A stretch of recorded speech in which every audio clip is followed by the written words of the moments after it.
ഏവർക്കും ഈ വീഡിയോയിലേക്ക് സ്വാഗതം. അപ്പോൾ ഇന്ന് ഈ ഇടയ്ക്ക് ഞാൻ ഒരാൾക്ക് എന്താ പറയുക, കുറച്ച് ഫിലോസഫി എക്സ്പ്ലെയിൻ ചെയ്ത് കൊടുത്തപ്പോൾ വന്ന ഒരു ആശയമാണ്.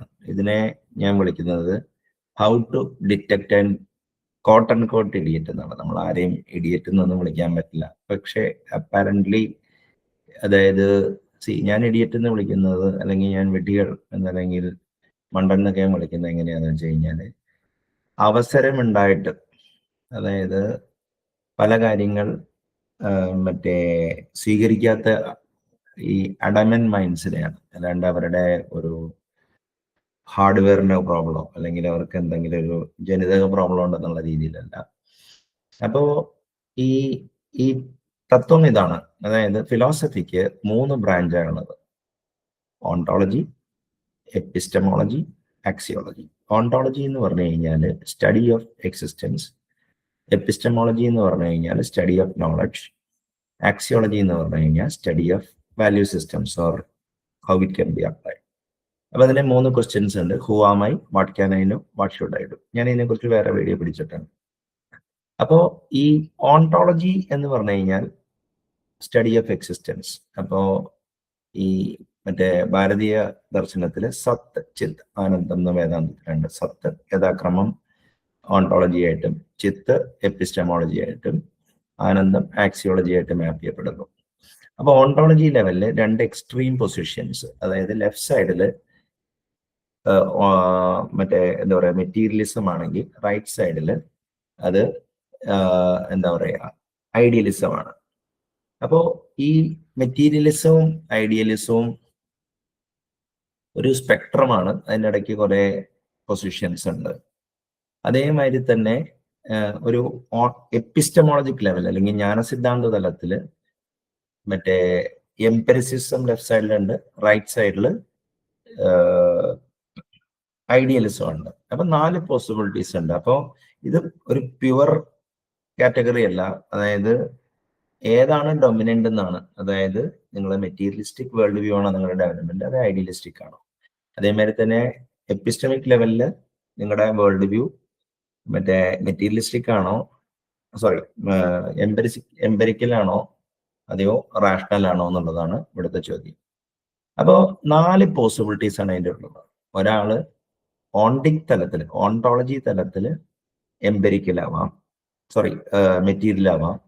അയാള് എപ്പിസ്റ്റമിക് തലത്തില് എംപെരിസിസ്റ്റ് ആവാം. അപ്പൊ മെറ്റീരിയലിസ്റ്റ് എംപെരിസിസ്റ്റ് എന്നുള്ളതാണ്. അതായത് അല്ലെങ്കിൽ M+E അങ്ങനെയുള്ള ഒരാള് ഒരു നല്ലൊരു സയന്റിസ്റ്റ് മെറ്റീരിയൽ ആയിരിക്കും.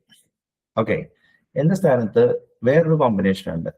മെറ്റീരിയലിസ്റ്റ് ആണ്, റാഷണലിസ്റ്റ് ആണ്. അത് എപ്പിസ്റ്റമിക് എംപെരിക്കൽ അല്ല, മറ്റേ ഓണ്ടോളജിക്കൽ ലെവലിൽ മെറ്റീരിയലിസ്റ്റ് ആണ്, എപ്പിസ്റ്റമോളജിക്കൽ ലെവലിൽ റാഷണലിസ്റ്റ് ആണ്.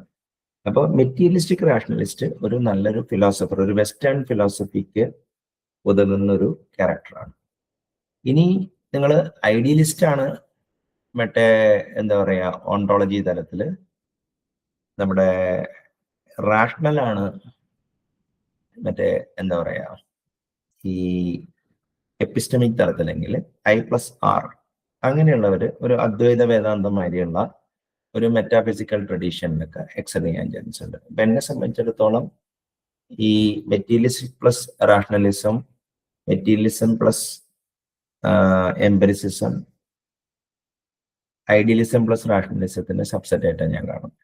ഓക്കെ. അപ്പൊ മെറ്റീരിയലിസത്തിൽ നിന്ന് തുടങ്ങി ഐഡിയലിസത്തിലോട്ട് മാർച്ച് ചെയ്യുന്നു, എംപെരിസിസത്തിൽ നിന്ന് തുടങ്ങി റാഷണലിസത്തിലേക്ക് ഒരാൾ മാർച്ച് ചെയ്യുമെന്നാണ് ഞാൻ വിശ്വസിക്കുന്നത്. വേറൊരു സ്ട്രേഞ്ച് കോമ്പിനേഷൻ ഉണ്ട്. അതായത് ഈ ഓണ്ടിക് ലെവലില് ഐഡിയലിസ്റ്റിക് ആണ് എന്ന സ്ഥാനത്ത് മറ്റേ എപ്പിസ്റ്റമിക് ലെവലിൽ മെറ്റീരിയലിസ്റ്റ് ആണ്. അവരെയാണ് ഞാൻ മൂടൻ വിഡ്ഢി എന്നൊക്കെ പറയുന്നത്. അതായത് എന്താ കാര്യം എന്ന് പറഞ്ഞു കഴിഞ്ഞാൽ, നിങ്ങൾ സയൻസിന് ഗ്യാപ്പ് ഉണ്ട്. പ്രോമിസറി മെറ്റീരിയലിസം എന്ന് പറഞ്ഞ ഫിലോസഫിക്ക് കുറെ ഇഷ്യൂസ് ഉണ്ട്. സയൻസിന്റെ ഫൗണ്ടേഷൻ, അതിന്റെ മെറ്റാഫിസിക്സ് തന്നെ ഒരു എംപെരിക്കൽ റാഷണൽ ബേസിസിൽ ഉണ്ടായതല്ല, അത് ആർബിട്രറി ഒരു രാഷ്ട്രീയ ആവശ്യത്തിന് വേണ്ടി ഉണ്ടായത്. അപ്പോൾ അങ്ങനെ ഒരു പശ്ചാത്തലത്തില് ഈ എന്താ പറയാ ഒരാള് ഐഡിയലിസം ആണ് ഇതിനെ മറികടക്കാനുള്ള ഏക മാർഗം. ഇപ്പൊ ഐഡിയലിസം വേഴ്സസ് മെറ്റീരിയലിസം ഒരു ഗ്രേറ്റ് ഡിബേറ്റ് ആണ്. അതിനെക്കുറിച്ച് വേറൊരു വീഡിയോ തന്നെ അത് വാറന്റ് ചെയ്യുന്നുണ്ട്. അങ്ങനെ ഒരാള് എംപിരിക്കൽ ആവാൻ നോക്കിക്കഴിഞ്ഞാൽ, സ്പേസ് എംപിരിക്കൽ എന്ന് പറഞ്ഞാൽ മോസ്റ്റ്ലി സ്പേസ് ടൈം മറ്റേ ഇഷ്യൂസിനെ അല്ലെങ്കിൽ കോൺക്രീറ്റ് ഒബ്ജക്ട്സിനെ ഹാൻഡിൽ ചെയ്യുന്ന ഒരു പ്രവണതയുണ്ട്. കാരണം ഇപ്പൊ ഫോർ എക്സാമ്പിൾ മോഡേൺ ഫിസിക്സ്, ഇപ്പൊ നമ്മളത് കുറച്ചും കൂടി ഒരു മെറ്റീരിയലിസ്റ്റിക് റാഷണലിസ്റ്റ് ലെവലിലാണ് നടക്കുന്നത്. അതായത് കുറച്ചുകൂടി ഒരു എക്സ്പെരിമെന്റൽ ലെവലിലല്ല.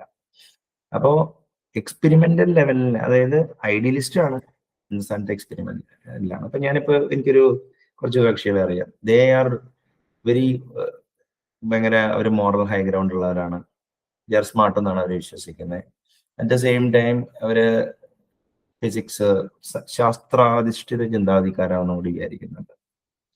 അപ്പൊ അതൊരു എന്താ ഉണ്ടാവുക എന്ന് വെച്ച് കഴിഞ്ഞാൽ, if you are a committed scientist, at least okay, you will reason about the world around you in a predictable manner. ഒരു ഫിലോസഫർ ആണെങ്കിൽ കുറച്ചുകൂടി ഒരു വൈഡർ കിട്ടും. അദ്വൈത ഹാസ് ഗോട്ട് ബോത്ത്.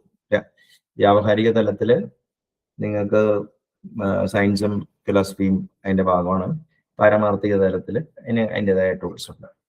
എന്ന സ്ഥാനത്ത് ഐഡിയലിസ്റ്റ് എംപെരിസിസ്റ്റ് ഫിലോസഫി, അതായത് ഐഡിയലിസ്റ്റും എംപെരിസിസ്റ്റും ഒരേ സമയം വരുന്ന ആൾക്കാരാണ് ഞാൻ പൊതുവെ വിഡ്ഢികളെന്ന് വിളിക്കുന്നത്. എന്നെ വിളിക്കാവോ എന്നുള്ളത് എനിക്ക് അറിഞ്ഞൂടാ.